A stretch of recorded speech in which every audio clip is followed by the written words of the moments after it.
শরীয়তপুরের জেলা প্রশাসক আশরাফ উদ্দিনকে অলরেডি ওএসডি করা হয়েছে। আমি যেদিন কথা বলছি 21 জুন 2025-এ, তার আগে একটি আলোচনা আপনাদেরকে জানিয়েছিলাম যে স্ক্যান্ডালে তিনি জড়িয়েছেন, যে কারণে তিনি জড়িয়েছেন। তবে আমরা এটাও আপনাদেরকে বলেছিলাম যে এই ঘটনার আমরা আরেকটু ফলো আপ করার চেষ্টা করব। আমরা কথা বলেছি শরীয়তপুরে আইনজীবীদের সঙ্গে, সংশ্লিষ্ট আইনজীবীদের সঙ্গে এবং অন্যান্য মাধ্যমে খোঁজ নেওয়ার চেষ্টা করেছি। মোদ্দা কথা, এই কথার কোনো বিচার নেই এবং এটার কোনো ক্ষমা নেই যে আশরাফ উদ্দিন, সাবেক জেলা প্রশাসক এখন বলতে হয়, তিনি নৈতিক স্খলন ঘটিয়েছেন এবং নৈতিক স্খলন ঘটানোর মতন, তার পথ কলঙ্কিত করার মতন কাজ তিনি করেছেন। এবং এইটার আসলে, এবং তার পরিবার ছিল, পারিবারিক অবস্থা, এখনকার সোসাইটিতে বহু ধরনের রিলেশন হচ্ছে, কিন্তু একজন জেলা প্রশাসক হিসেবে তাকে হয়তো আরো অনেক সাবধান হওয়া প্রয়োজন ছিল। আমি কোনো অবস্থাতে আশরাফ উদ্দিন যেটুকু করেছেন এবং এই যে ভিডিও করা, এবং উনি পরে যেসব এক্সপ্লেনেশন দিয়েছেন যে তাকে নেশাদ্রব্য খাওয়ানো হয়েছে, ঘুমের ওষুধ খাওয়ানো হয়েছে, এগুলো খাওয়ানোর পরে নাকি তাকে সেই নারী এসব ছবি তুলেছেন, ভিডিও করেছেন, আমরা এগুলোর পুনরাবৃত্তি করলাম না, কিন্তু প্রশ্ন থেকেই যায় একজন জেলা প্রশাসক নেশাগ্রস্ত, ঘুমের ওষুধ খেয়েছেন, এটা কেমন ব্যাখ্যাপ্পা লাগে না, খটকা লাগে না? তবে সংশ্লিষ্টরা যাদের সঙ্গে আমরা কথা বলেছি তারা মোটামুটি নিশ্চিত করেছেন যে ওই নারী গত কিছুদিন ফোন ধরতেন, এখন তিনি আর ফোন ধরছেন না।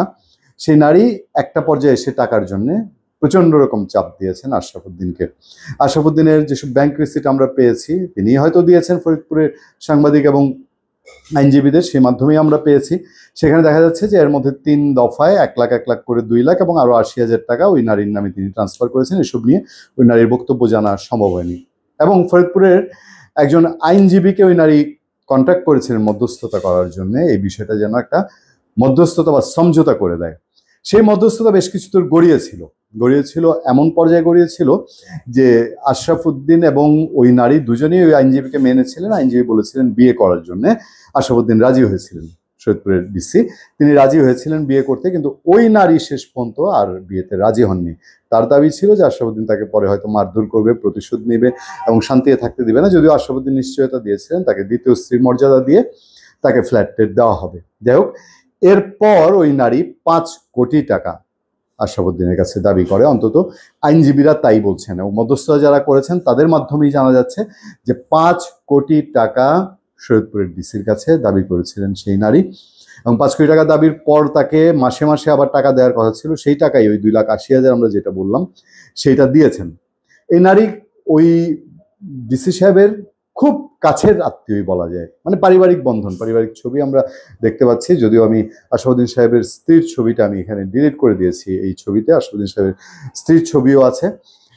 তো পারিবারিক সম্পর্ক খুব কাছাকাছি। ওই নারীর সাবেক যে স্বামী, সেই স্বামীর সাথে আত্মীয়তার সূত্র ছিল আশরাফ উদ্দিনের, পারিবারিক যাতায়াত ছিল। বাংলাদেশে এই ধরনের ব্ল্যাকমেলিং এবং কোনো একটা ইমোশন, অনেকে অনেক সময় ইমোশন কাটিয়ে উঠতে পারে না, ইমোশনাল যে সম্পর্ক, এই সম্পর্কের বেস ধরে বহু ব্ল্যাকমেলের ঘটনা ঘটে এবং বেশিরভাগ ক্ষেত্রেই পুরুষ এই ব্ল্যাকমেলের শিকার হয়। 99% ক্ষেত্রেই পুরুষরা ব্ল্যাকমেলের শিকার হয়। উন্নত দেশে হলে এগুলোর প্রতিকার ছিল, এগুলোর শাস্তি ছিল। তবে এই ভিডিও এবং ছবিটা যদি ওই নারীর মাধ্যমে প্রচার হয়ে থাকে তাহলে আইনি ব্যবস্থার সুযোগ আছে। এখন জেলা প্রশাসক সাহেব যে নৈতিক স্খলন জড়িত অভিযোগে অভিযুক্ত হচ্ছেন, সেইটার বিচার প্রশাসন, তার বিভাগীয় শাস্তি কি হয়, এটার দিকে মানুষের নজর থাকবে। কারণ ভবিষ্যতে যাতে এই পদে গিয়ে কেউ এই ধরনের কাণ্ড করতে না পারে, জামালপুরের সাবেক ডিসি কবির আহমেদের মতন এই কাণ্ড না করতে পারে, সেটা নিশ্চয়ই গুরুত্বপূর্ণ। পাশাপাশি এই যে নারীরা যারা এই ধরনের ইনভলভ হয় এবং ইনভলভ হয়ে তারপরে সেটা পয়সার দিকে গড়ায়, এইটা ওই যে বাংলাদেশে একটা কথা বলে না, অনেকেই এখন আস্তে আস্তে আওয়াজ দেন যে বাংলাদেশে পুরুষ নির্যাতন আইন হওয়া একটা খুব প্রয়োজন। এই কথাটাকে আবার নতুন করে শক্তিশালী করে কিনা। ধন্যবাদ সবাইকে, ভালো থাকবেন, সুস্থ থাকবেন, দেখা হবে, কথা হবে আপনাদের সাথে। আমি আতিক রহমান, পূর্ণিয়া।